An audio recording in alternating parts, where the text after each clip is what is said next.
भगवान विष्णु के 10 अवतारों से तो आप सभी अच्छी तरह से परिचित होंगे। इनमें से वराह अवतार को लेकर अक्सर विधर्मी लोग हिंदू धर्म का मजाक उड़ाते हैं। वो कहते हैं कि हिंदू धर्म ग्रंथ पूरी तरह से झूठे हैं, इनमें लिखी कहानियां कोरी कल्पना भर है। वराह अवतार को लेकर वो कहते हैं कि समुद्र तो धरती पर ही है, फिर हिरण्याक्ष ने धरती को समुद्र में कैसे डुबाया? वराह अवतार ने धरती को किस समुद्र से बाहर निकाला था? यह सब केवल पाखंड है। तो चलिए आज के वीडियो में इस पाखंड से पर्दा उठाते हैं और पूर्ण वैज्ञानिक तरीके से समझते हैं कि वराह अवतार आखिर है क्या। आखिर कैसे विज्ञान भी वराह अवतार के अस्तित्व को मानता है। नमस्कार, आप देख रहे हैं हिंदुत्व का शंखनाद और मैं हूं आपका दोस्त विष्णु शरण। साथियों, वराह अवतार के संबंध में पुराणों में जो वर्णित है उस कथा को तो आप सभी अच्छी तरह से जानते हैं, इसलिए उस कथा पर न जाते हुए सीधे वैज्ञानिक दृष्टिकोण पर आते हैं। साथियों, हिंदू सनातन धर्म कितना प्राचीन है यह कोई नहीं जानता। विश्व भर के समस्त इतिहासकार और विद्वान एक मत से यह स्वीकार करते हैं कि हिंदू सनातन धर्म सृष्टि आरंभ से है। इसलिए सनातन धर्म ग्रंथों को पढ़ने के बाद उनका गूढ़ अर्थ निकालना होता है। आप चाहे वेद पढ़ो, उपनिषद पढ़ो या पुराण पढ़ो, यदि आप उन्हें डिकोड नहीं कर पाए तो यह ग्रंथ आपको केवल किस्से कहानियों से भरी किताब लगेंगे। आपको कोई वैज्ञानिक तथ्य या आश्चर्यजनक ज्ञान की प्राप्ति नहीं होगी। लेकिन यदि आप गहराई से उन रहस्यों को डिकोड करने लगे, उन्हें वैज्ञानिक दृष्टिकोण से समझने लगे, तो इस पृथ्वी पर इससे बड़ा और कोई खजाना नहीं होगा। वराह अवतार को जब हम पढ़ते हैं तो उसमें बताया गया है कि सतयुग में दिति और कश्यप ऋषि से 2 असुरों का जन्म हुआ, जिन्हें हिरण्यकशिपु और हिरण्याक्ष नाम से जाना जाता है। इन दोनों ही असुरों ने ब्रह्मा जी से वरदान प्राप्त कर उत्पात मचाना शुरू कर दिया। हिरण्याक्ष नामक असुर पृथ्वी को समुद्र में छिपा देता है और पृथ्वी को समुद्र से बाहर निकालने के लिए ही वराह अवतार होता है। जिसके बाद हिरण्याक्ष का वध करके भगवान वराह पृथ्वी को समुद्र से बाहर निकालते हैं। तो साथियों, वराह अवतार के रहस्य को समझने के लिए हमें हिरण्याक्ष और हिरण्यकशिपु को भी समझना होगा कि आखिर ये असुर थे कौन। हिंदू धर्म ग्रंथों में असुरों को दैत्य और राक्षस नामों से भी संबोधित किया गया है।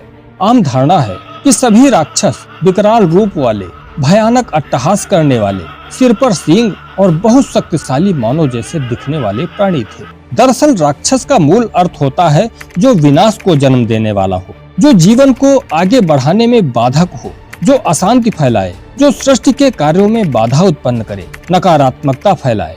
ऐसी कोई भी वस्तु, व्यक्ति, प्राणी, परिस्थिति या तत्व को राक्षस या दानव कह सकते हैं। अब सवाल उठता है कि क्या सभी राक्षस गुण, धर्म और स्वरूप में एक जैसे थे या फिर एक दूसरे से भिन्न थे? जैसे कि हिरण्यकशिपु का बेटा प्रहलाद, रावण के भाई विभीषण आदि का चित्रण सामान्य मानव के रूप में किया गया है। यानी हम कह सकते हैं कि धर्म शास्त्रों में असुरों का जो भयानक रूप दर्शाया गया है वह उनके गुणों को प्रदर्शित करने के लिए किया गया है। शिव पुराण के अनुसार सृष्टि आरंभ में समस्त पृथ्वी जल में डूबी हुई थी। यह बात वैज्ञानिक रिसर्च में भी सामने आ चुकी है। यही नहीं, वैज्ञानिक यह भी मानते हैं कि सृष्टि में जीवन की शुरुआत एक कोशिकीय जीवों द्वारा जल में हुई।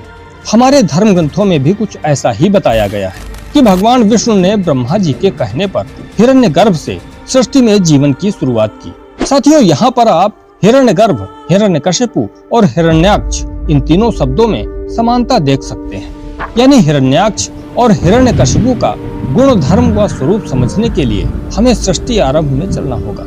साथ ही हमें मत्स्य और कच्छप अवतार को भी समझना होगा। हिरण्यगर्भ का मतलब होता है कीमती और सुनहरी धातुओं के रस का गर्भ। सृष्टि में जीवन की शुरुआत इसी रस से बनने वाले एक कोशिकीय जीवों से हुई।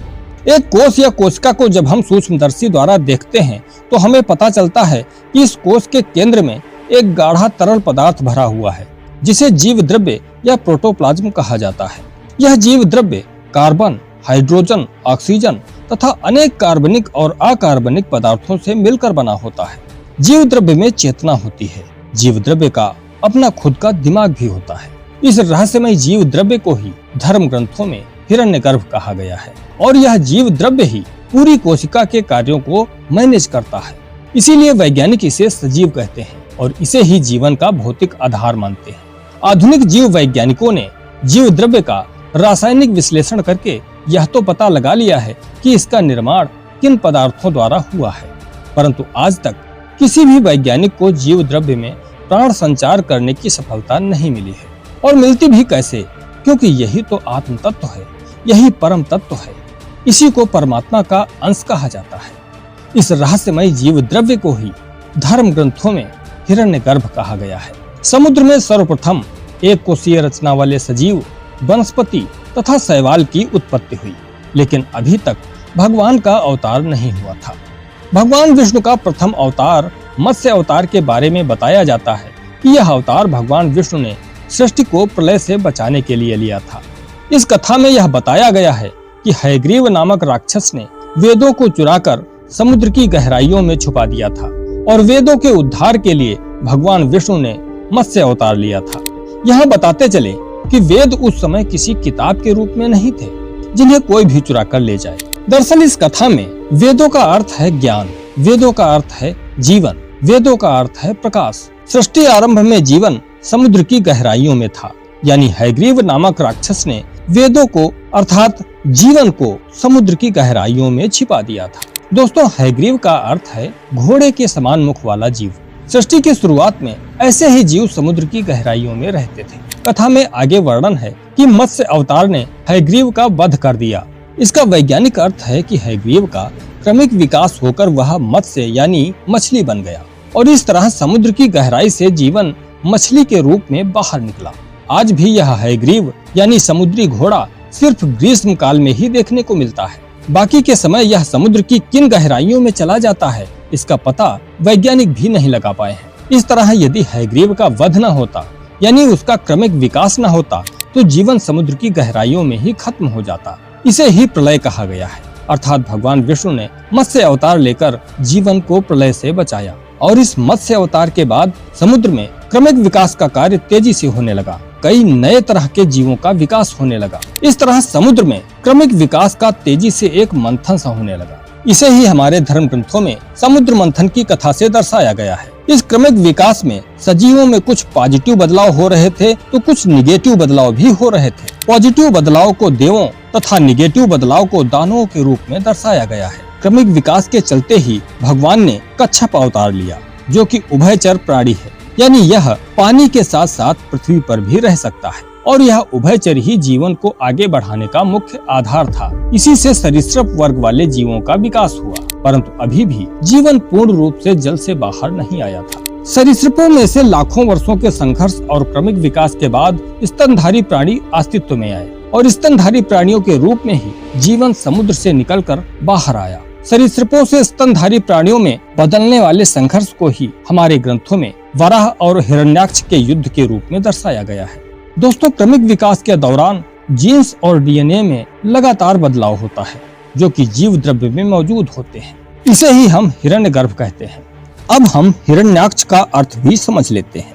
हिरण्य प्लस अक्ष यानी हिरण्य के आंसू, हिरण्यकशिपु यानी हिरण्य में स्थिरता, हिरण्याक्ष राक्षस यानी हिरण्यगर्भ अर्थात जीव द्रव्य में डीएनए के जीन्स का ऐसा कोडिंग जो सरीसृपों को स्तनधारी प्राणियों में विकसित नहीं होने देता था। इस जीन्स के नष्ट होने से सरीसृप प्राणी सस्तन प्राणियों में विकसित हुए। इसे ही भगवान विष्णु के वराह के रूप में दर्शाया गया है, क्योंकि स्तनधारी प्राणियों के रूप में ही जीवन समुद्र से बाहर आया। इसीलिए कथा में दर्शाया गया है कि वराह अवतार ने पृथ्वी को समुद्र से बाहर निकाला। साथियों, हमारे धर्म ग्रंथों में कई सारी बातों को प्रतीकों के माध्यम से दर्शाया गया है, जिसे हमें उसके सही अर्थ में समझना होगा। अब आइए हम आपको कुछ दिलचस्प दिखाते हैं। खजुराहो के एक मंदिर में स्थित यह मूर्ति भगवान वराह की है। इस मूर्ति में आप हिरण्याक्ष को भगवान वराह के पैरों में पड़े हुए देख सकते हैं, जिसे एक सरीसृप के रूप में दर्शाया गया है। यही नहीं, उदयगिरी की गुफाओं में स्थित भगवान वराह की यह मूर्ति देखिए। इस मूर्ति में भी आप देख सकते हैं कि यहाँ भी हिरण्याक्ष को एक सर्प के रूप में दर्शाया गया है, जो कि हार कर भगवान के चरणों में पड़ा है और भगवान वराह पृथ्वी को ऊपर उठाए हुए हैं। इससे यह भी पता चलता है कि इन मूर्तियों को बनाने वाले प्राचीन मूर्तिकार भगवान वराह के रहस्य को अच्छी तरह से जानते थे। मुझे उम्मीद है कि अब आप भगवान वराह के रहस्य को अच्छी तरह से समझ गए होंगे। यह जानकारी आपको कैसी लगी, हमें कमेंट करके जरूर बताएं। मिलते हैं आपसे अगले वीडियो में। तब तक के लिए वंदे मातरम। जय श्री राम।